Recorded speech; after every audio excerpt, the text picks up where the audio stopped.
Welcome to Vijay's info. இன்னைக்கு நம்ம சின்ன குழந்தைங்கலேருந்து பெரியவங்க முறையில் ரொம்ப விரும்பி சாப்பிட்ற ஒரு ஜெல்லி செய்வோம். Coconut jelly.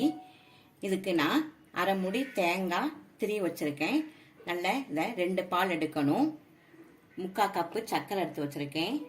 கடல் பாசி அல்லது அகர் அகர்னு சொல்லுவாங்க, அது ஒரு பேக்கெட் எடுத்து வச்சுருக்கேன். இந்த அகர் அகரை நம்ம ஒரு 10 நிமிஷம் தண்ணியில் ஊற போட்டுடலாம். இப்போ நம்ம கடல் பாசியை தண்ணியில் ஒரு 10 நிமிஷம் ஊற வச்சுருக்கோம். அதுக்குள்ளே நம்ம தேங்காய் அரைச்சி பால் எடுத்துகிட்டு வந்துடலாம். இப்போ தேங்காவை நல்லா அரைச்சிட்டு வந்துட்டேன். இது தேங்காய் அரைச்ச பால், இது 2வது பால். இந்த 2வது பாலில் நம்ம இப்போ அகர் அகரை வேக வைப்போம்.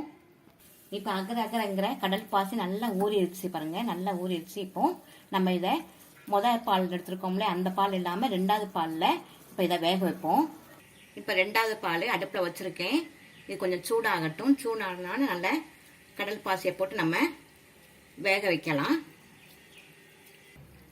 இந்த கடல் பாசி ஊற வச்சுருக்கோம்ல, அந்த தண்ணி நல்லா வடிச்சிட்டு இறுக்கி பிடிஞ்சிட்டு இதில் போட்டுருங்க. இதில் நம்ம எந்த ஃப்ளேவரும் சேர்க்கலை, எந்த கலரும் ஃபுட் கலர் எதுவுமே சேர்க்கலை. நேச்சுரலாக நம்ம செய்கிறோம். இது ரொம்ப நல்லது உடம்புக்கு. இந்த கடல் பாசியும் 100% வெஜிடேரியன் தான். குழந்தைங்கலேருந்து பெரியவங்களும் நல்லா சாப்பிடலாம். ரொம்ப நல்லது உடம்புக்கு. இது செய்கிறதும் ரொம்ப ஈஸி தான்.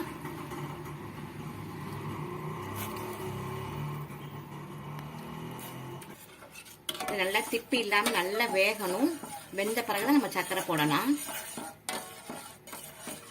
இப்போ கடல் பாசி நல்லா வெந்துருச்சு பாருங்க, திப்பியே இல்லாமல் நல்லா வெந்துருச்சு. இப்போ நம்ம சர்க்கரையை போட்டுடலாம். உங்களுக்கு விருப்பமான சர்க்கரை போடுங்க. நான் கொஞ்சம் 3/4 கப் எடுத்திருக்கேன். உங்களுக்கு எந்த அளவில் வேணுமோ அந்த அளவு எடுத்துக்கோங்க. கூடையோ குறைச்சோ நீங்கள் சேர்த்துக்கலாம்.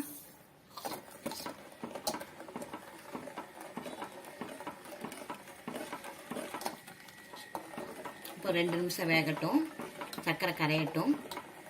கரைஞ்சிருச்சு. நான் ஒரு பிஞ்சு இவ்வளோண்டு உப்பு போட்டிருக்கேன் டேஸ்ட்டுக்காக. இப்போ நம்ம ஃபஸ்ட் எடுத்த தேங்காய் பாலை விட்டுறலாம்.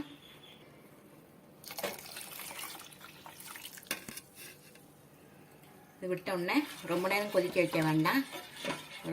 ஒரு நிமிஷம் இருந்தால் போதும். அடுப்பில் இறக்கிடலாம். நல்லா வெந்துருச்சு. அடுப்பு ஆஃப் பண்ணிடுறேன். இப்போ இந்த பவுலில் ஊற்றி வச்சுருக்கேன். நான் ஒரு 4 மணி நேரம் அப்படியே இருக்கட்டும், செட் ஆயிரும். செட் ஆன பிறகு உங்களுக்கு காட்டுறேன். பாருங்க, கோகனட் ஜெல்லி ரெடி ஆயிடுச்சு. இதை நம்ம ஒரு 4 மணி நேரம் செட் பண்ணதுக்காக வச்சுருந்தோம்.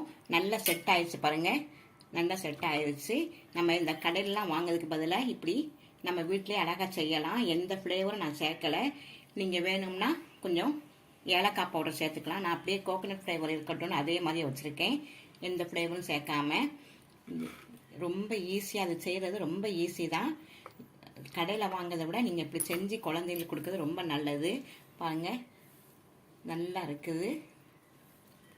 உங்கள் வீட்டில் செஞ்சு பாருங்கள். இப்போ நான் கட் பண்ணி காட்டுறேன் உங்களுக்கு.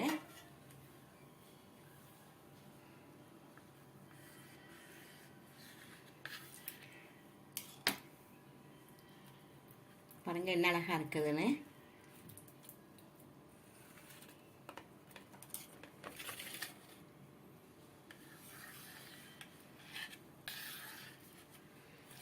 கடையில் எந்தெந்த ஃப்ளேவராக போட்டிருப்பாங்க. இது கோகனட் ஃப்ளேவரோட நான் அப்படியே செஞ்சுருக்கேன். எந்த ஃப்ளேவரும் சேர்க்கலை. செம்மையாக இருக்குது பாருங்கள். இதை உங்கள் வீட்டில் செஞ்சு அசத்துங்க. குழந்தைங்களுக்கு ரொம்ப பிடிக்கும். பெரியவங்களும் நல்லா சாப்பிடலாம். உடம்புக்கு நல்லது. கடல் பாசி உடம்புக்கு ரொம்ப நல்லது. இந்த ரெசிபி உங்களுக்கு பிடிச்சிருந்ததுன்னா லைக் பண்ணுங்கள், ஷேர் பண்ணுங்கள், சப்ஸ்கிரைப் பண்ணுங்கள், பெல் ஐக்கானை தட்டி விடுங்க.